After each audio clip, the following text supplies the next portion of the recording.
That's awesome.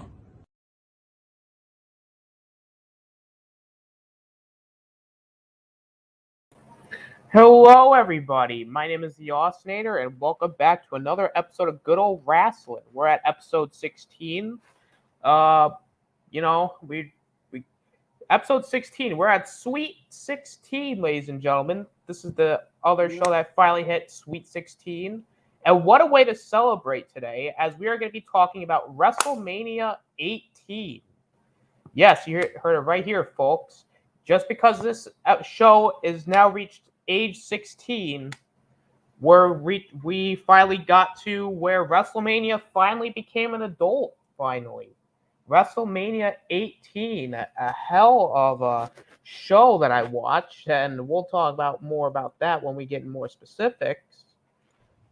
But, this is going to be an epic review, epic show to talk about, but I got to have my co-host with me as we got Deshaun in the house. What's up, Deshaun? What's up, guys? How y'all doing today? Oh, you had a good day. And you know what? I am ready. I am very excited to talk about WrestleMania 18. Maybe one of the best WrestleMania of all time.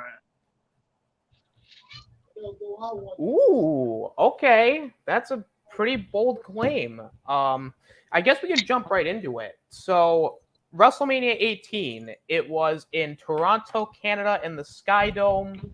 Correct. I think it was in the Sky Dome. It was in the Sky Dome. It came out on March 17th, 2002, and of course this entire show was really built around one match, and only one match in particular. But we will get into those specifics once we get into the show. The commentators are Jim Ross and Jerry the King Lawler, as always, and we had some performances from, I believe it was Saliva throughout the show. I believe they did like 3 or 4 songs throughout the show. Deshaun, what were your thoughts on Saliva's performances? Um, to be honest, really don't care about like music performing in wrestling right now. I really don't care. But I feel like they did a very good job with the song. The song choice for WrestleMania. But they did a good job. That's all I gotta say. I think they did a good job with like the songs that were not wrestler themes, because Triple H's his live performance wasn't. I wish it was Motorhead that did it. I'm kind of disappointed. Yeah. Like I loved when Motorhead just freaking went ham on the entire, and just like on the Triple H theme, but it wasn't even Triple H's theme that was being played. It was like one of the tracks off the album, I guess. Uh-huh. That was being kind of plugged throughout the show. And fun fact, this is the last WrestleMania under the World Wrestling Federation banner. It actually is. I believe the next pay-per-view is the last pay-per-view under the World Wrestling Federation name. It's actually because then the first one would be Judgment Day or Insurrection. Someone correct me in the comments if it's Insurrection. Hang on, let me I look. think I, I think it was Judgment Day. Looking it up now, it seems like Insurrection is the first one in 2002 that has the WWE name. Oh, But with that being said, let's get right into the show. So, of course, you have your commentators, and we kick the show off with the Intercontinental Championship, William Regal versus Rob Van Dam. William Regal, who just won the belt at the Royal Rumble, successfully retained it against Edge at No Way Out. Also, you have Rob Van Dam on the other end of the spectrum, as RVD beat Goldust at No Way Out. So he is facing William Regal here for the title here. I don't really know the backstory to this match. I guess it's just they just don't like each other, and it's for the Intercontinental title. So something like that. So basically, it was like a fast-paced match. I think it was like RVD hits his usual kicks and flips, at the beginning of the match, and then William Regal tries to go for the brass knucks early, but RVD kicks him away. RVD is like in control, goes for the frog splash, and he actually misses the frog splash. Regal proceeds to basically dominate the matchup. Van Dam got some, quick, got some near falls with like a couple roll ups and such. But Regal was able to use some. I think he hit like a Tiger Bomb and like a neck breaker and the suplex to keep RVD down. RVD comes back, tries to go for Rolling Thunder, but again, William Regal counters and hits a butterfly suplex. And then William Regal is just being William Regal. Van Dam comes back, does the comeback with a drop kick. He also does a monkey flip from the corner. Regal actually hits him with a half Nelson suplex that drops RVD right on the back of his head. That looked, that didn't look great. I think RVD's a very underrated seller. Like he can sell his ass off when needed. Yes. It looked good. That's how disgusting it was. Regal, puts him back in. Regal tries to go for the brass knucks again, but RVD hits him with a kick, and he actually hits the 5-star frog splash to win the Intercontinental Championship. His first major singles title in the WWE, not counting the Hardcore Championship. So that was the basic matchup. RVD is now currently, I believe, 2-1 in these reviews. So RVD is the new Intercontinental Champion. Deshaun, give me your thoughts on RVD versus William Regal. I thought the match should have been a triple threat match with Edge in it, but I'm not mad. RVD is one of the best wrestler, maybe one of the greatest high flyer of all time. And Wiggle William, he's great as well. But I feel like the match could have been better. I thought it was good, very good match, but I thought it could have been better. And Warren then when his first single title, if you count the hardcore champion, he win the Intercontinental champion. And you know what? It was good. Even though we 2001, I feel like Warren in 2001 will have a good year. 2001, then 2002. But I feel like the match was good. For me, I'm gonna give the match. I'm gonna give it a C+. It's not anything special. It's kind of just like an opening match. It's not the worst thing I've seen, but it's definitely it's not the greatest match of all time either. It's basically just like a basic wrestling match with like just the basic heel face formula. It works with this match, but it's definitely I wouldn't say it's a weak match, but it's good for what it is. I mean, it told a story. RVD went over. I thought it was pretty good. Yeah. I give it a C+. Very good match, but not the best. All right. Good deal. Backstage, Christian, is doing his promo. He has this weird ass smile throughout the promo where it's like it looks like somebody from like someone who doesn't want to get their picture taken, and he's like forcing a smile. Like it looks so bad and cringy, but it's hilarious. Basically, he turned on basically the entire story of the match. The next match is Christian, after losing the European title to DDP, he kind of goes on a losing streak. So DDP's like, hey, I'll help you. And then he helps Christian win a match. And then Christian automatically turns on him, which leads into this European Championship matchup between DDP and Christian. And which leads into DDP and Christian's first singles matches at WrestleMania for the European Championship. DDP is the European champion. So, of course, Christian is, attacks him before the matchup. DDP comes back with like a backbreaker and a clothesline, which causes Christian to go to the floor. Of course, Christian manages to counter an attack by dropping his face, by dropping DDP on his head on the turnbuckle. Christian brings him back into the ring. Christian uses an abdominal stretch to work on him. Page counters Christian going off the top rope. Of course, DDP hits a nice sit-out powerbomb, which then Christian comes back, tries to hit the kill switch, which was called the Unprettier at the time. DP goes for the diamond cutter, which nice sequence there. Christian hits the reverse DDT for a 2 count, which I believe he got the rope. I believe DDP. Now this is a fun fact. Christian used to have temper tantrums. That used to be his gimmick around this time. So they were countering attacks where then Page ends up countering Christian into the diamond cutter where he retains the European Championship, and then DDP makes fun of him, basically saying, "Hey, good job losing in front of 67,000 people," and then Christian throws a temper tantrum, which results in the end of the matchup. So, Deshaun, give me your thoughts on DDP versus Christian. First off, WWE. I just want to say that first off, WWE did Diamond Page dirty in his WWE one. He was Barry, and at that point, nobody really cared about Diamond Page.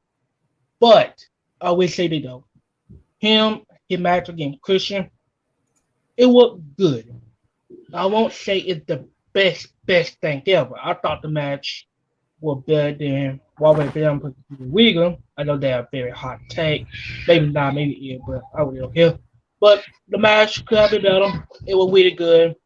And all I'm going to say is WWE, fuck WWE because they won Diamond Page. Fair enough. I thought DDP and Christian, it was good, but again, kind of like the opening match, it's a match that doesn't necessarily feel like a WrestleMania match. It feels more like a match I would see on Raw at the time, which is not a bad thing because I think Raw at that time was great.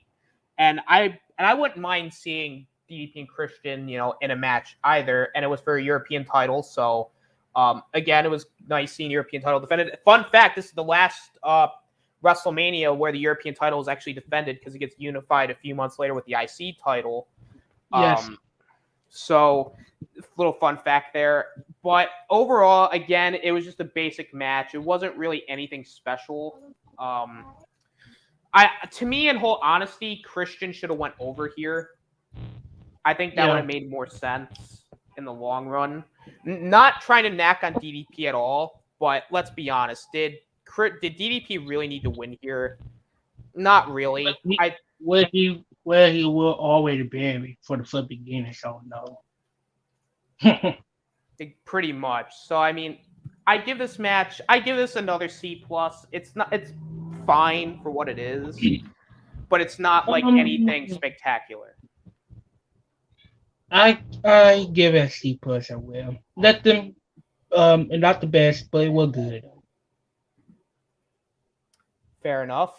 And then we get a Rock promo where, of course, Jonathan Coachman's interviewing The Rock, and of course, Rock's shitting out all over Coach, and then he's making fun of Coach, praying, saying, "What up, G?" And then Rock's like, kicks him out, and then, of course, Rock rips his shirt, and he's like, "What you gonna do when the Rock runs wild on you?" And then does, "If you smell if the Rock is cooking." And then, that's the end of the promo, which then leads into a hardcore championship match between Maven and Goldust, which, another fun fact, this is the last time the hardcore title is actually defended at WrestleMania.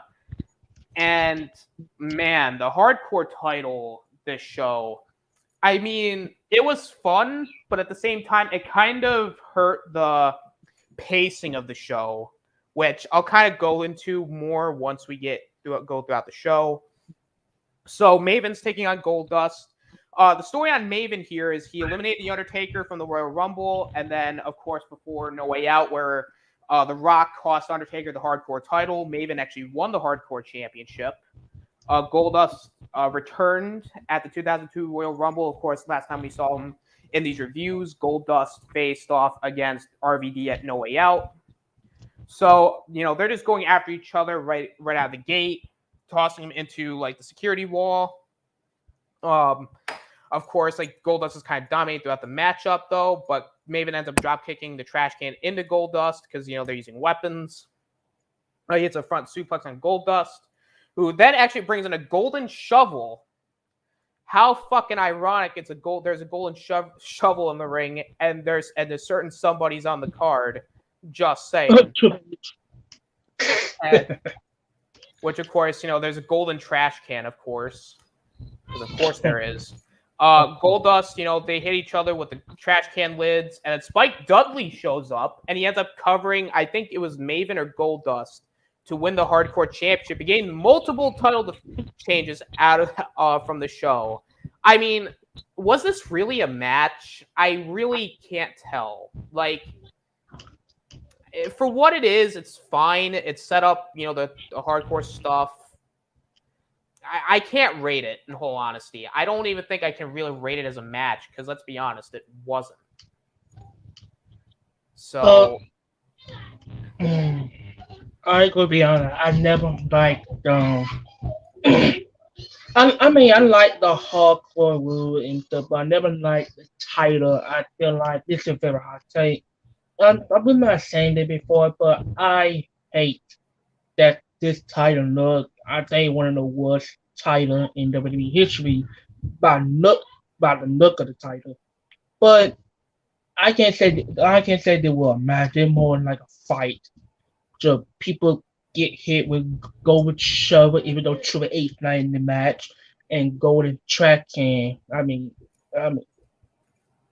I can't wait it. I mean, it just was a fight. I can't wait to fight. To be honest. All right, fair enough. Backstage, Crash goes. So Spike's running away, and Al Snow is like, this shit got really crazy. Al Snow tries to run him over, which I'm like, holy shit, that was awesome. And Spike, ends up getting away from Crash, and then the Hurricane shows up with a fucking rope. He kicks Spike and he pins him. So now the hardcore title change again, with the Hurricane being the champion. Which then, of course, transitions to Kurt Angle showing up for his matchup against Kane. Now, if you're wondering from the last review why Kurt Angle's taking on Kane instead of Chris Jericho, it's because the following night, I believe, Triple H beat Kurt Angle to get his spot back. So, I mean, that match was entirely pointless. So, Angle's like, nah, fuck. And I believe Kane cost him the match. So, it's kind of like, well, I guess we got to set up Kane versus Kurt Angle. So, of course, Kurt Angle does a heel promo saying he's the red, white, and blue machine and how he's, like, making fun of Canada. And then Kane comes out with the, basically, basically the OG Kane look from, like, 2001, 2000, that kind of look. So, basically, Angle's, like, attacking Kane. He actually hits Kane with a ring bell before the match.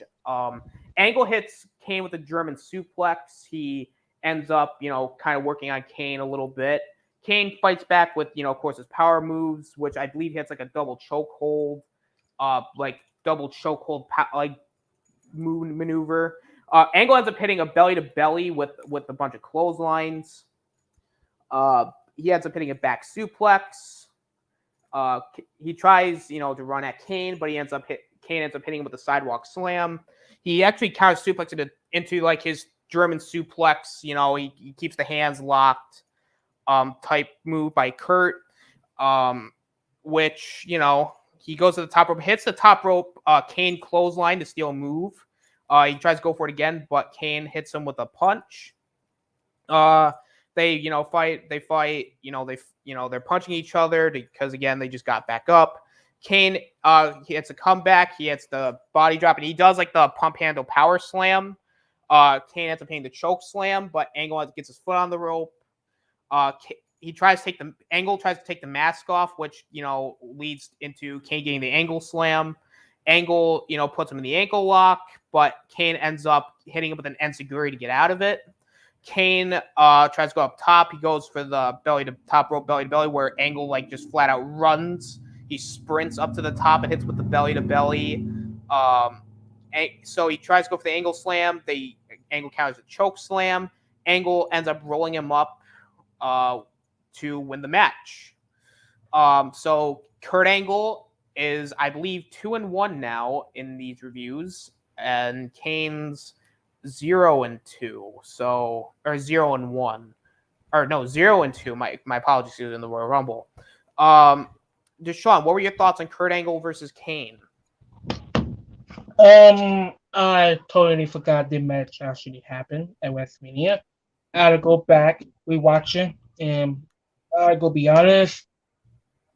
This I know I didn't care for the match. Kurt Angle is one of the best WWE superstars of all time. And same thing with Kane, but I just didn't care for the match because I forgot the match happening. Yeah, I had to rank the match. I give it at least a B minus. But but but I really didn't care for the match at all. All Ugh. right. Um, I thought this match was, for what it was pretty good. I The only thing I didn't like was the fact that Kurt's like throwing Kane around like nothing when Kane's like bigger than him, which, it's not really a big deal, but at the same time, it's kind of like, all right, it kind of made me roll my eyes a little bit. But I thought the wrestling was smooth enough. I liked everything that Kurt did. I liked everything that Kane did in this match. Um, I think the right person won here. Kurt Angle winning makes a lot of sense. Um, I'd I'd give it a B. It's like not the best match on the show by any means, but I thought it was good for what it was. Of course, we get the more hardcore title action, of course, as the Hurricane, he's hiding in the locker room, and then Godfather's hose, which I thought that was pretty funny. Then he ends up chasing Hurricane. Godfather comes in, chases Hurricane out of the room. And so, which leads into the next match between Undertaker and Ric Flair, no disqualification. The build up to the matches, Flair, interfered in Taker's match at No Way Out. Taker's like, well, fuck you, Flair. I want a match up against you. Flair's like, no. So Undertaker ends up beating up Arn Anderson and David Flair. So that leads into this matchup, which actually, fun fact that during the storyline, Vince gets full control again because the board of directors removed Flair, which actually kind of leads into the brand split that basically happens, I think, like a week or two after this. So we get Undertaker Flair here. They're like brawling from the start. Flair is like hitting Taker with punches and chops, and he actually and then Taker, he catches him and drives him into like the post, back first, and so he ends up whipping Flair into the corner. Flair flips upside down. He does it again to the other side, beats him up with punches, and then he does the corner whip again, and then he does the upside down bump again, which leads into Taker booting him off the apron. Taker ends up punching him a bunch of times. Flair starts bleeding because, of course, it's Ric Flair. Ric Flair's got to bleed in every match he's in. It was a ton of punches. Flair tries to come back with some chops, but Taker ends up hitting with a clothesline. Taker goes he puts him on the top rope. He's punching him a bunch of times, and he hits like a superplex off the top rope, which I thought was really cool, especially since it was Taker giving the superplex and Flair taking the bump. So Taker had the match won, but he ends up like picking him up, saying like, nope, it's not gonna end like that. He hits the running leg drop on the side. So Flair tries to come back, but of course, Taker's like, fuck you, and basically beats him up. Taker goes for the old school, but Flair, whips him off the top rope. Taker hits a sidewalk slam, but, Taker ends up trying to go for a big boot, but he gets crushed on the top rope. So Flair ends up chopping him again. Flair gets the lead pipe off the motorcycle. He actually hits Undertaker in the head, which Taker ends up bleeding. And before that, he was actually bleeding from the cheek, which that's something that a lot of people probably didn't realize. Flair ends up grabbing his sign. He hits Undertaker in the head with the sign. Flair hits Taker with punches. And Taker looks for the choke slam. Flair ends up countering by low blowing him.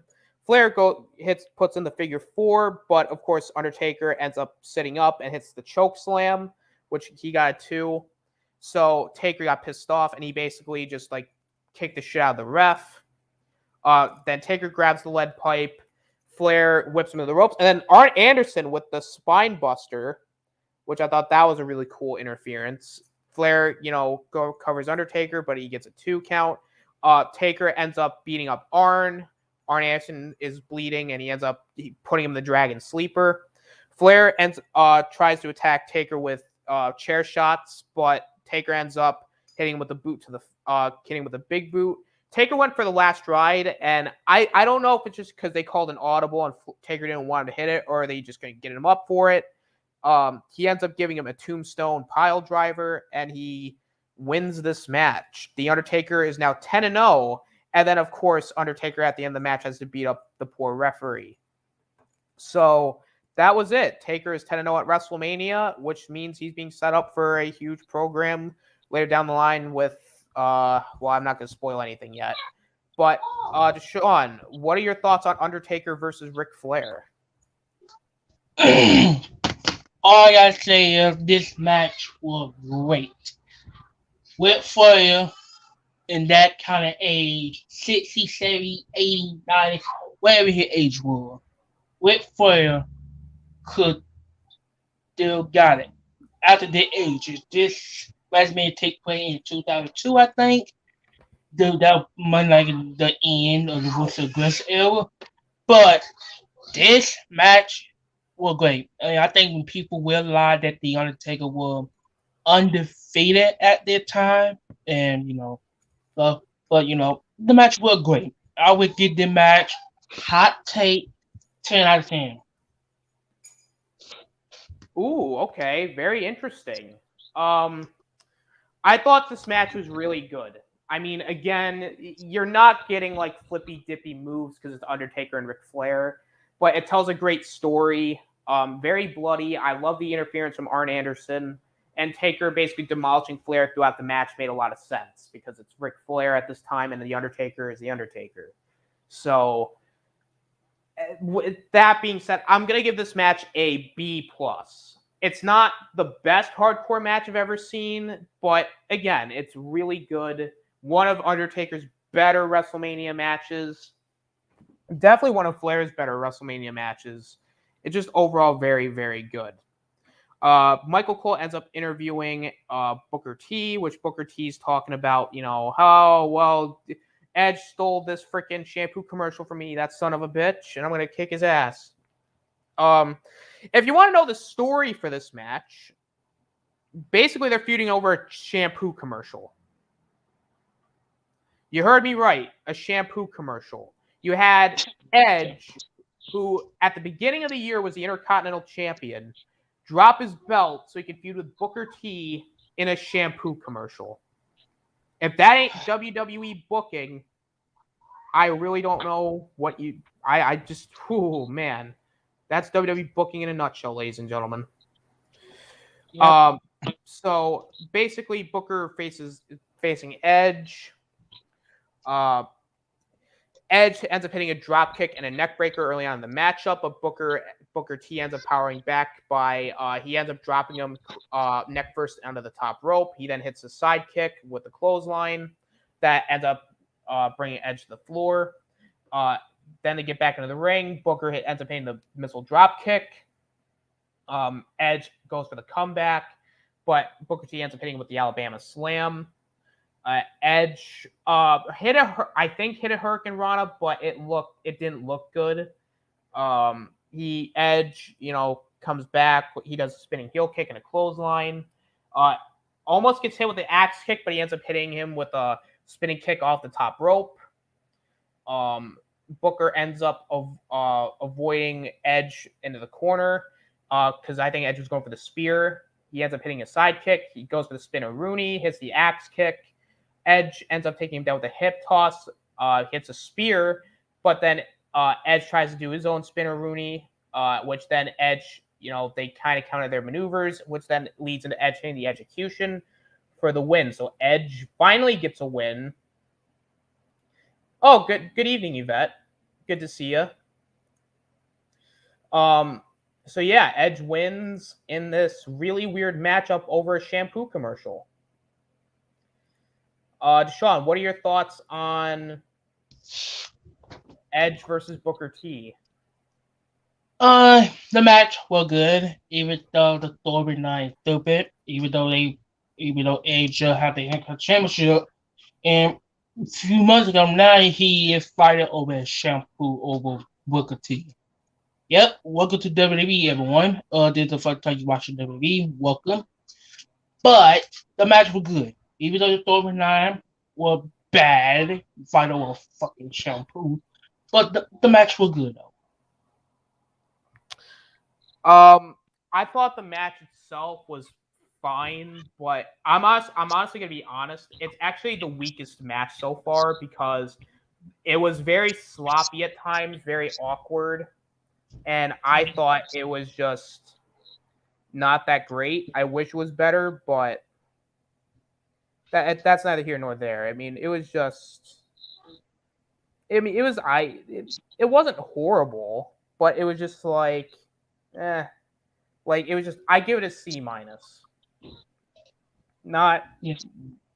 bad, but very just. I don't know if it was just because they didn't have a lot of chemistry at this point, but I don't know. There's just something off about it that I didn't like. Mm. C plus. Whenever another C minus for me. All right. Coach ends up, trying to interview the Hurricane, but then Mighty Molly shows up and she's like, "Hey, we got to get out of here." And then she ends up hitting Hurricane in the back of the head with a frying pan. So now Molly Holly's the new hardcore champion, I guess. So then that leads into the next match between Scott Hall and Stone Cold Steve Austin. The basic story is the NWO show up, and then Hall's like, "Well, I'm gonna kick the shit out of you," and then and he's like, he wanted a match to determine who is the toughest SOB son at the Wrestlemania. So Austin, comes out, of course, and Hall comes out with Kevin Nash. Austin's like punching him. He hits a Thez press. He then, ends up hitting Hall's head under the corner turnbuckle 10 times. Then he ends up beating up Nash, and he ends up slamming Hall's head into the steel steps. Hall ends up hitting a clothesline. He hits him, throws him into the turnbuckle, and then kicks him out of the ring, which, of course, Nash ends up hitting him. Hall hits some clotheslines with the fallaway slam. Of course, Kevin Nash has got to get another cheap shot. Austin hits a spine buster to try to make his comeback. Scott goes into the ropes, goes for a clothesline, but Austin ends up hitting the Stone Cold Stunner. The ref goes for the count, but Nash ends up pulling him out of the ring, which then Nash beats up the referee. Nash tries to interfere, hits Austin with punches. Hall is going to grab a chair, but he ends up, Austin gets out of it and hits a stunner on Hall and Nash, which then, of course, another referee comes in. Nash basically beats up that referee. Austin gets rid of Nash with a clothesline. Then a bunch of referees come out and take him out. Hall goes for the Razor's Edge or the Outsider's Edge, which of course sends Hall back out of the ring. Stone Cold hits a stunner and then hits two stunners. Well, actually, before that, Scott actually hits a stunner after being thrown into the turnbuckle. Stone Cold ends up hitting the stunner twice on Hall to then get the pin. Deshaun, what are your thoughts on Scott Hall versus Stone Cold? I always say that it should have been Stone Cold versus Hulk Hogan, but we get that meme. But right now we can talk about Stone Cold versus Scott Hall. This match, this is a hot take. I feel like this match might be the second worst match on the card. I know this is a bit of a hot take, but I feel like the best part of the match when Stone Cold hit the stunner on Scott Hall and Scott Hall flew in the air. I thought that was funny. I thought it was a big part of the match, but I don't feel like the match was great, even though you got one of the greatest competitors in WWE history, Scott Hall and Stone Cold, but I feel like the match was not that great. I thought the pace was not terrible, but not that great either. But the match itself I mean, it was not great, but it was not bad either. It was okay, but the match was not that special at all. Maybe the second worst Wrestlemania match. I mean, not all time, but on their call here. Second worst. All right. Then we get a clip from Access where you see the fans being able to see, the wrestlers, getting autographs and stuff, which I thought that was pretty cool. Which then leads into the Four Corners elimination match for the tag team championships. Billy and Chuck defending against the Dudley Boys, the Hardy Boys, and the APA. If you're wondering why Taz and Spike Dudley are not facing off against the APA here, it's because they lost the belts to Billy and Chuck, and Taz was hurt, so that's why we got this matchup. So basically, of course, it's an elimination match. So basically, whoever gets pinned, the team's eliminated. So basically, at the start of the match, it's a bunch of APA and, of course, the Billy and Chuck stuff. Devon gets the tag, but then Farouk, hitting spine busters, and then he all over the place. Bradshaw hits the clothesline from hell on Billy, but then, of course, the Dudleys who were tagged in hit the 3D on Bradshaw, so the APA get eliminated. Which then, of course, the Hardy Boys, eventually come in, and then they do their double team stuff. The Dudleys actually set up a table. Where Jeff hits the whisper in the wind. Stacy actually jumps up on the apron and she actually shows off her behind to Jeff. He ends up kissing her on the lips and slapping her on the behind. Bubba ends up putting Jeff on his shoulders, which then Billy hits the clothesline, which leads into the Doomsday device. The Dudleys work on Jeff with him hitting the back body drop. Of course, Bubba hits the chin lock on him. Another big clothesline by Devon on Jeff. The Dudleys, of course, they're beating up Jeff throughout the matchup. Jeff, counters a neck breaker. Jeff ends up tagging Matt for the hot tag. Bubba hits the back suplex. He tries to go for, I believe, the senton off the second rope, which then, of course, Matt hits the leg drop where Bubba gets a 2 count. I believe, if I'm not mistaken, Devon was about to hit the was up on Matt, but then Billy shoves him off, which then Devon goes through the table.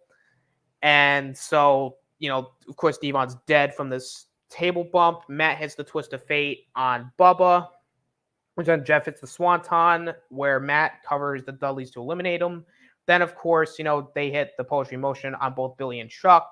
Matt hits the twist of fate on Chuck. Of course, Jeff hits the swanton, but then, of course, the ref being distracted. Billy hits the famouser on Jeff, but, Jeff kicks out, but Billy ends up hitting Jeff with the title belt, so Chuck was able to pin Jeff, and Billy and Chuck retain the tag titles. What were your thoughts, Deshaun, on this fatal 4-way tag match? It was good. I ain't gonna say it was the best tag team match of all time because it's not. We all could agree with that. But it was good. Do I got too much to say about that match? No. But it was good though. I give it a B minus. The match itself, again, it's okay. For tag standards, it was just mediocre. Like, I thought the match actually kind of goes on a little too long, and other than the table spot, it's not really memorable. So I give it like a C. Again, not horrible, but meh. Which then backstage we see Scott Hall and Kevin Nash being pissed off about losing to Austin. Of course, they want to beat up The Rock, but then Hogan comes in and says, "No, I need to do this on my own." And so that's going to transition to Hogan Rock. But before that, Molly Holly is running backstage, which then Christian slams, hits her with the door, and he becomes a hardcore champion. So at least, he gets a title, I guess. Which then leads into the Hogan Rock match. Hogan does a promo about how he's the biggest star, and then Rock's like, "Hey, no, you should headline WrestleMania against me," because he wants to prove that he's the best of all time. Brock is the rock bottom. Of course, the rest.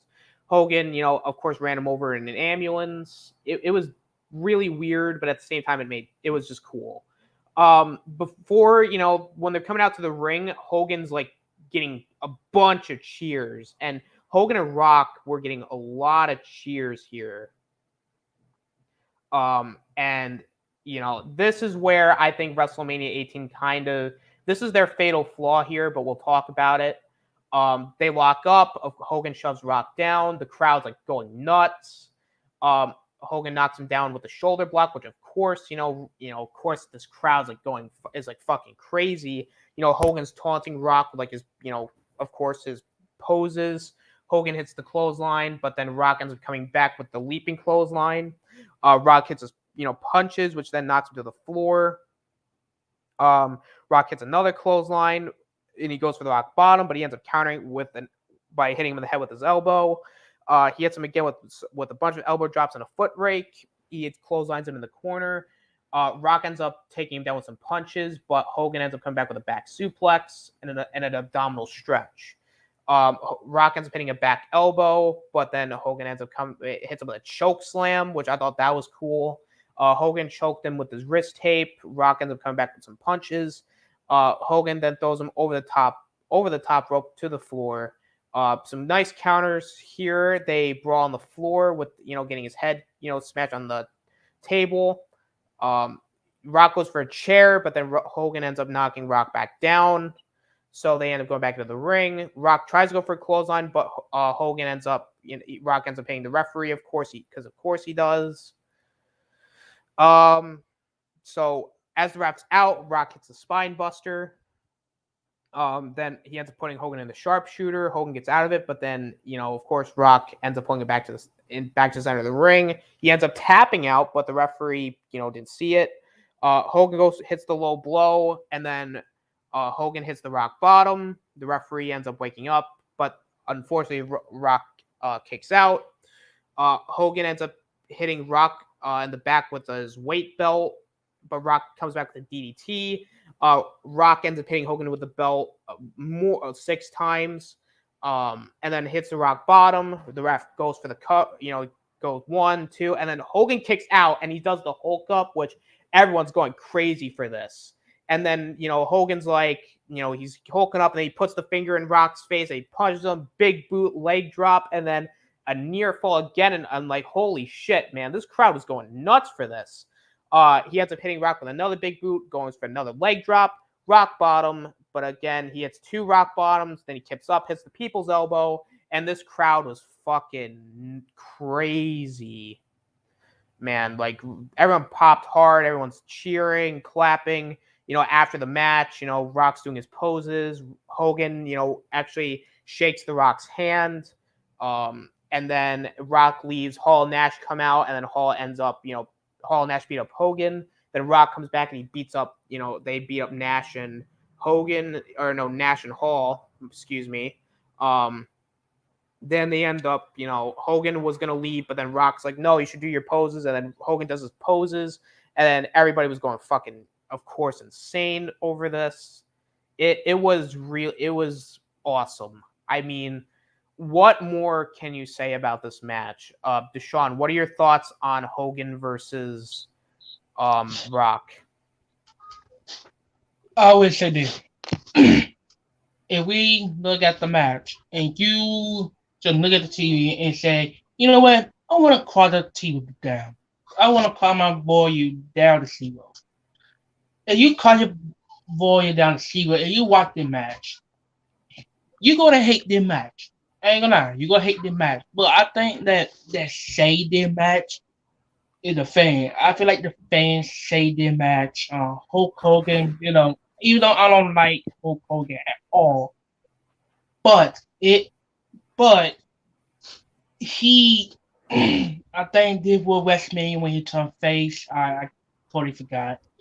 I think, did he turn face in the Wrestlemania? Yes. I totally forgot. Okay, yeah. But besides that, I would give 2 wins in the match. At a match, if you turn your volume down, I would give it a 3 out of 10 because this match was, well, not that great if you turn the volume down. But if you have your volume way, way up and you see the crowd chanting, you know, I feel like the crowd hyped the match up. Even though you kind of ball you down the match not that great, but I feel like the crowd had hyped the match up. I feel like the crowd saved the match. At a crowd damning match, I would get an 8 out of 10. But at a match itself, you kind of ball you down in a 4 out of 10. And this was a time when Hulk Hogan was not that great in the ring. Even though he had that fantastic match last year at Wrestlemania with Vince McMahon. He got that Hulk Hogan. Okay. Yeah. When you look at WrestleMania, WrestleMania should be about the big matches, and this is a perfect example of what this should be. It's a perfect example of a big match feel, and you're right in the sense of if you watch this match on maybe low volume, this match from an in-ring standpoint wasn't great. There was a couple noticeable botches throughout the match, but that crowd, it's kind of one of those examples where I'll give you an example like Cena Punk, Money in the Yes. Bank. If you turn the volume off, the match is not that good because it's very botchy, very just But the crowd really made the match, and Hogan and Rock really made the match because it actually felt like and it was a big deal. It was like a spectacle, and when you combine all of that, plus I thought the finish was great.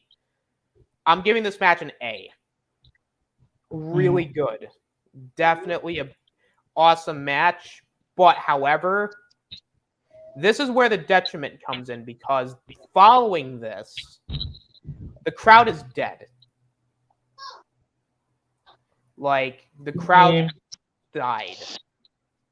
And then you have one more match that got Chris Jericho and Triple H. I think that was the next match, right? There was 40 minutes. There was 40 minutes left in this show, and I'm just like, oh my god, really?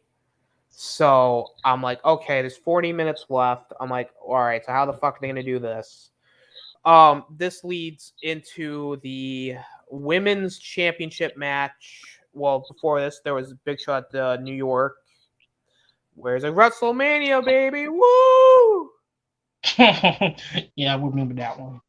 And then they revealed the attendance, which we talked about, which was 68,237 people, which then leads into the triple threat women's championship match between Jazz, Trish Stratus, and Lita. Jazz is coming out, and she did not look happy. I don't know if it's because she knew the crowd was dead, or if she just was just like that. I don't know. Trish actually had a Canadian flag on her shorts. So of course, triple threat rules. Jazz is beating them both up, which she hits a double arm suplex on Lita. She ends up kicking Trish out of the ring. Lita hits the head scissors on Jazz. She goes for suplex, but then Trish, breaks it up.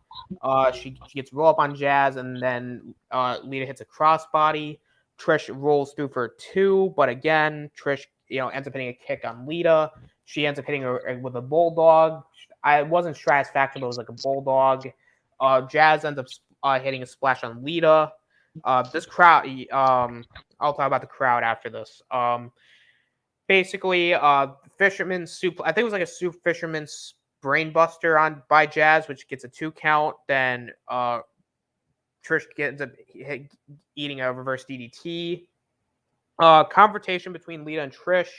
Lita ends up hitting a backdrop on Trish. She actually hits a twist of fate on Jazz, and then she tries to moonsault both women, but Trish ends up getting her knees up and rolls her up for a 2. They end up colliding head first, and then all 3 women are down.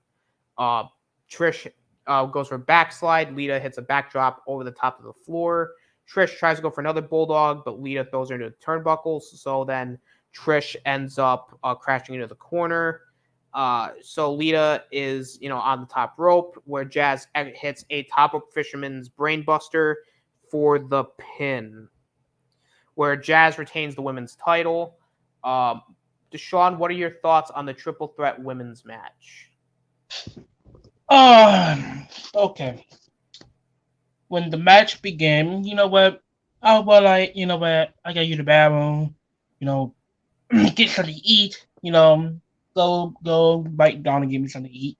I'm like, okay, you know what? I come back watch the movie. I mean, not the movie, but the match. And when I got home, the match was over already. So technically, I did not watch the match, but I did watch some highlight of the match, and I gotta say, the match was not that great. Even though you got Trish, Nita, and Jazz, one of the maybe top three greatest WWE women all time. Well, back then. But beside that, the match was not that great, to be honest. We got watch the highlight. But because of that, the match was not that great. I can't wait in the match. But all I know is it was not that great. Okay. Um, the thing is with this match, I can't fault the women here. The crowd was dead. Like there was And really yes, I forgot the crowd was super dead after walking the whole Hogan match. I forgot about like that.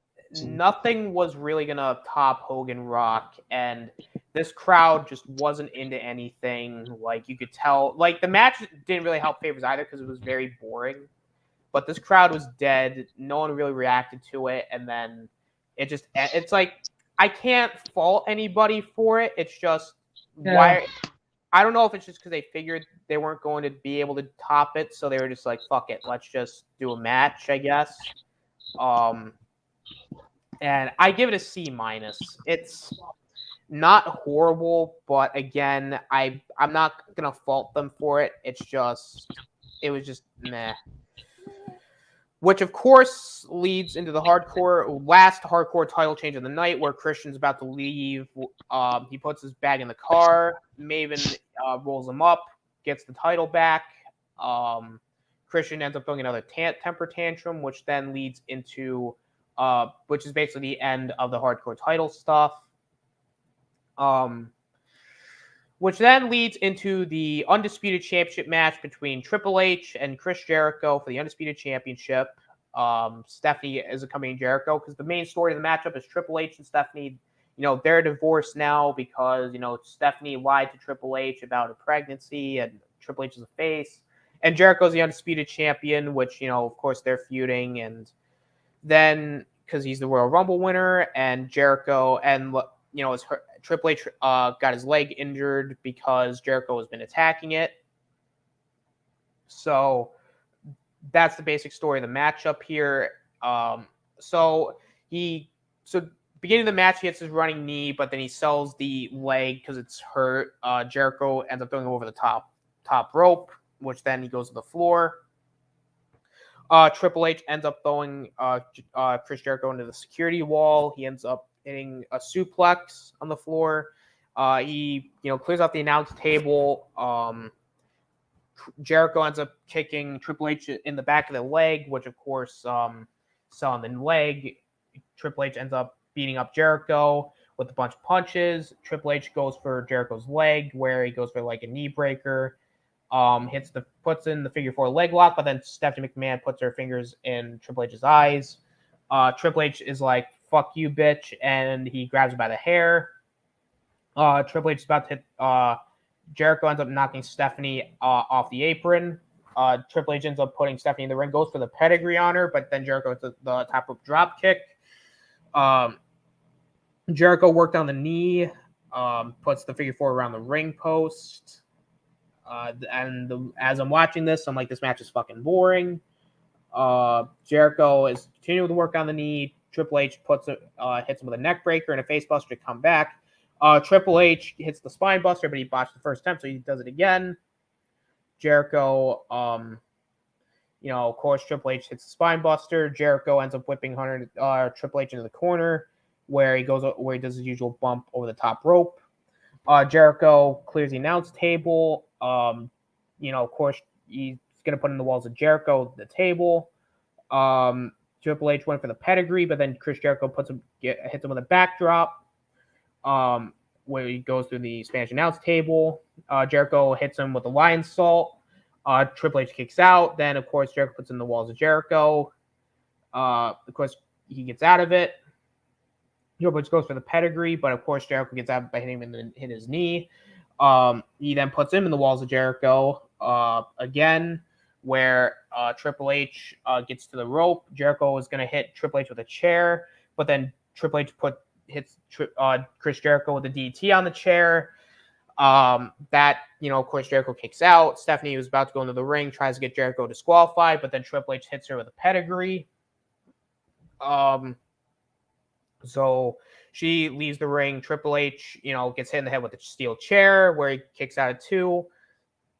Jericho goes for the pedigree, but then Triple H slingshots him into the corner where Jericho jumps and eats a pedigree for, Triple H to win the Undisputed Championship in the main event of WrestleMania, which shouldn't have been the main event of WrestleMania because it was so fucking boring. Holy shit. I thought this match went on for the rest of my life, man. God. Deshaun, what are your thoughts on Jericho versus Triple H? I gonna agree with you. This match was super boring.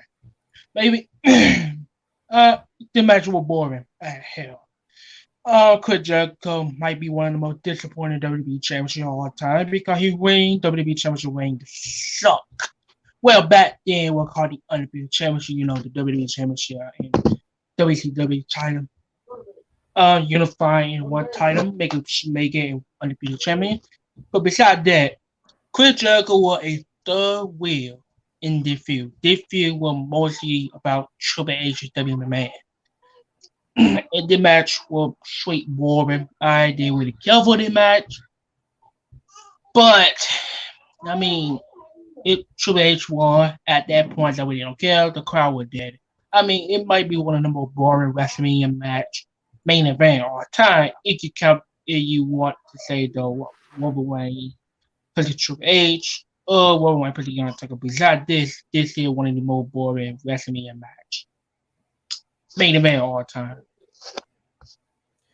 Yeah, I'm gonna basically just echo what you said. The match was just very boring and it went on way too long. Like, I appreciate the storytelling with the leg, but I do agree Jericho is basically a third wheel in the matchup because, the crowd popped when it came to the Triple H and Stephanie stuff, but when it came to Triple H and Jericho, it actually was no one cared. The finish was fine. It picked up towards the end, but it was just mediocre at best. And for a main event, that's pretty laughable. And I still believe that Rock Hogan should have main evented the show instead of Jericho Triple H because what we know now makes more sense. I give this match, I give it a C- because it's just an average match, but I dock it a little bit because of the fact that it's a main event of WrestleMania. It really shouldn't have been. It was just not that great. So, I'm just gonna give it a C-. What do you give it? It seemed boring. Maybe the boring wrestling match all the time. It was super boring. Crowd was there. Nobody really cared. Nobody cared about Chris Jericho Tywin because Tywin sucked back then. So C- or C-, I guess. The match was boring. Okay. And what is your final grade for the show? You remember the first beginning when I said this might be the greatest WrestleMania all time? Yeah, I was joking. This match, the WrestleMania was not that great at all. Not the worst WrestleMania match, I not gonna see that, but the WrestleMania, I would give a C plus. Not that great, but it had some memorable moment. I think the match that saved the WrestleMania was The Rock and Hulk Hogan. Besides that, a boring WrestleMania. I don't know. The thing is, this pay-per-view is basically a one-match show. It was Rock Hogan. Yeah. If Rock and Hogan did not deliver, this entire show would be trash. Yeah. And it's not like there wasn't any other good matches because I think Taker Flair was good. I liked Angle Kane. There was those were really the only couple matches that I thought were good. Like the other matches were either just okay or just below average. Like the hardcore title stuff was fine. It kind of hurt the momentum of the show. Edge Booker T faced off in a match over a fucking shampoo commercial. Stone Cold faced Scott Hall in an underwhelming match. The tag match wasn't that great. And then, of course, the triple threat women's match in the main event. But besides a couple matches, and the booking for the show was great for the most part. I don't want to. It's not an A+ show. It's not an A. I give it a B because I gotta factor in the fact that most of these matches are very underwhelming. None of these matches are horrible, but they're just not really eventful. Hogan Rock, of course, gets an A, so I'll give it a B. Which, that being said, that wraps up our review for WrestleMania 18, and we will be back for the next one with Backlash 2002, where Triple H is going to defend the undisputed title against Triple H. Do you think Triple H against Triple H? Yeah, because Hollywood Hulk Hogan, Triple H. Oh, okay. And Stone Cold's going to take on The Undertaker, and RVD is going to take on a returning Eddie Guerrero. Oh, yeah. Which is some good stuff. Yeah, that about wraps this up. Deshaun, where can they find you at? You can find me on my YouTube channel, even though my YouTube channel is completely dead right now. But I have posted video why I have not been posted because due to my freaking stupid computer. But if you want to go back to my old videos, you can find me on my channel, Deshaun Wiggin, and you can find me on Facebook, Twitter, and TikTok. And you cannot find me on Instagram because Instagram blocked my whole account for no good reason. But that way you can find me. Okay, and good stuff. You guys know where to find me at this point. Find me on my channel. Find me on everybody else's channels. I'm not really going to go into much specifics because you don't really need to. It's just subscribe to everybody. Subscribe to Deshaun. Subscribe to everyone I stream with. And that wraps us up, guys. So thank you guys for watching. This is the Austinator signing out. Later, guys. Bye.